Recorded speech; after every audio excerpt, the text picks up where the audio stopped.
Tanca els ulls per un moment i imagina't el dibuix d'un panda menjant cereals a l'espai. El tens, sí?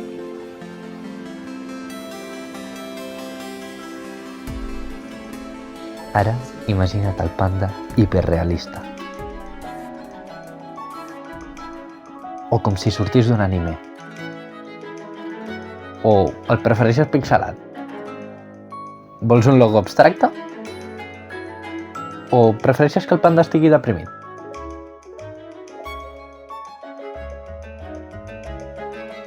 A l'estil Van Gogh, Synthwave, Cyberpunk...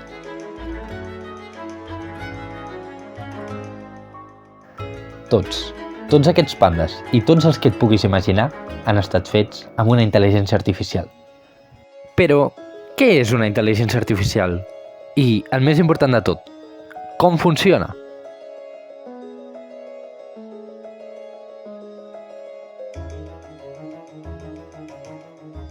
Ei, molt bon dia, invocadors i invocadores de l'esquerda. Avui anem a parlar, després de molt de temps, sobre un tema superinteressant.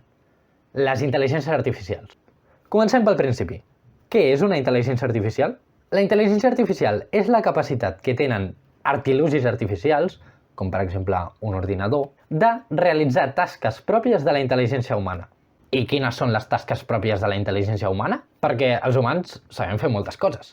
Per exemple, podríem considerar la capacitat de càlcul o la capacitat d'emmagatzemar dades. A poc, els ordinadors han anat guanyant aquestes capacitats per fer certes tasques intel·ligents, com per exemple guanyar-nos els escacs. I és que a poc aquestes màquines han anat millorant gràcies a l'avanç de les matemàtiques i a l'avanç de la tecnologia, que ens ha permès anar fent xips més potents cada vegada. Però, i què passa amb les altres coses que podem fer els humans? Com per exemple la nostra capacitat d'aprenentatge, la creativitat o inclús l'autoconsciència. Aquestes coses queden fora de l'àmbit de les matemàtiques.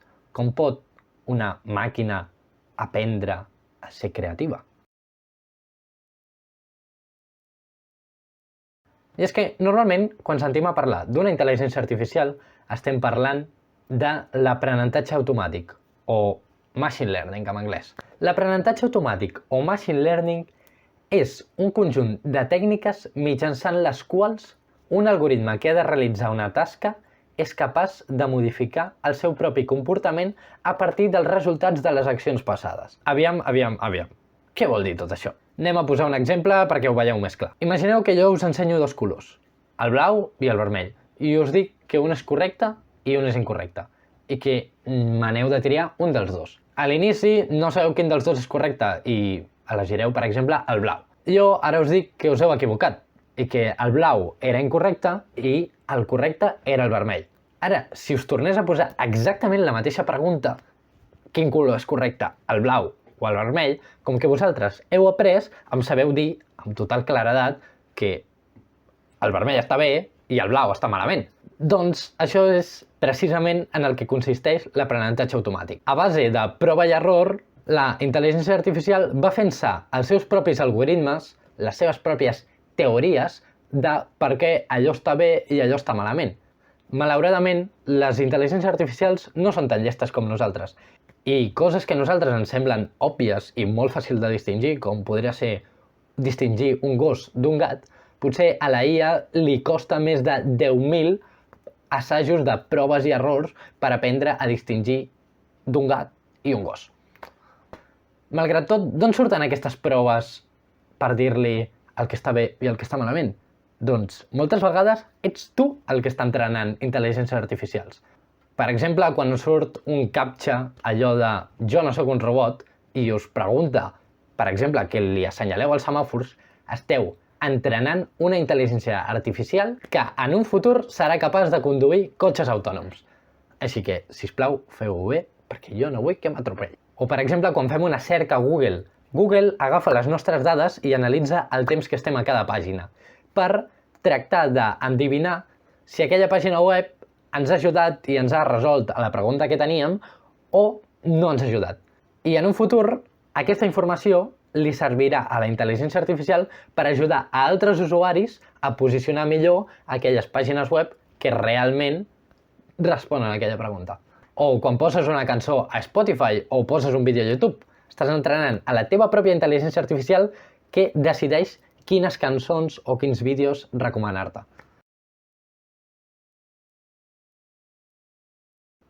Però i què passa amb les altres coses que podem fer els humans? Pot una màquina realment ser creativa? Això és un tema de debat, però jo us porto aquí les millors intel·ligències artificials que he trobat que són capaces de reproduir allò que fem nosaltres els humans de forma creativa. La primera i la més espectacular, sens dubte, és DALL-E 2, una intel·ligència artificial capaç de convertir de text a imatge. Que vols un drac banyant-se en una sopa de lava? T'ho fa. Que vols una planta creixent enmig d'unes nebuloses? T'ho fa. Que vols dos diplodocus posant-se crema de sol els uns als altres? T'ho fa. O inclús si vols una patata de l'espai. T'ho fa. És que és al·lucinant. Jo us animo moltíssim a que vosaltres mateixos busqueu coses per internet perquè són espectaculars. N'hi ha una que et converteix dibuixos en imatges. N'hi ha una que tu li escrius les 3 línies d'una història i li escrius de què tracta la història i t'escriu una redacció completament fictícia sobre aquell tema que tu li has donat. Inclús n'hi ha una que va més enllà i és capaç de programar per al seu propi compte. N'hi ha que t'augmenten els fotogrames per segon d'un vídeo, n'hi ha que t'augmenten la qualitat de la imatge, n'hi ha inclús que et borren un arbre o una persona d'una foto que no t'interessa, i n'hi ha inclús que t'expliquen acudits. Les intel·ligències artificials estan per totes bandes i, sens dubte, és el futur. Però, i què passa amb l'autoconsciència? Pot una màquina realment ser conscient d'ella mateixa? Totes aquestes coses que passen als llibres i a les pel·lis de ciència-ficció, de que una màquina cobra vida i es rebel·la amb la humanitat i domina el món, podria realment passar? Per descobrir-ho parlarem d'Alan Turing, un famosíssim matemàtic i científic considerat el pare de la informàtica moderna, que a més va tenir un importantíssim paper durant la Segona Guerra Mundial, ajudant a desxifrar mitjançant la màquina Enigma, que segur que n'heu sentit a parlar, interceptant missatges del bàndol nazi. Doncs aquest senyor, Alan Turing, va plantejar un test, el test de Turing, per tal d'avaluar si una màquina podia realment pensar i actuar de forma humana. Aquest test consisteix en què una persona escriu per text a 2 persones diferents. Una és un humà i l'altra és un robot. Si aquesta persona no és capaç de distingir quin dels dos és un robot, la màquina ha passat el test de Turing. Tot i així que una intel·ligència artificial sigui capaç de superar aquest test no vol dir que realment sigui capaç de pensar com un humà, ja que hi ha moltes intel·ligències artificials que sí que són capaços de superar-lo perquè han aconseguit aprendre el llenguatge i aconseguir mantenir una conversa, però en altres àmbits no saben fer res. Per tant, jo no diria que supera a un humà. A més, els humans sabem fer moltes més coses. Què en penseu vosaltres? Les intel·ligències artificials dominaran el món? O només creieu que és un escenari de ciència-ficció? Deixeu-m'ho aquí baix als comentaris.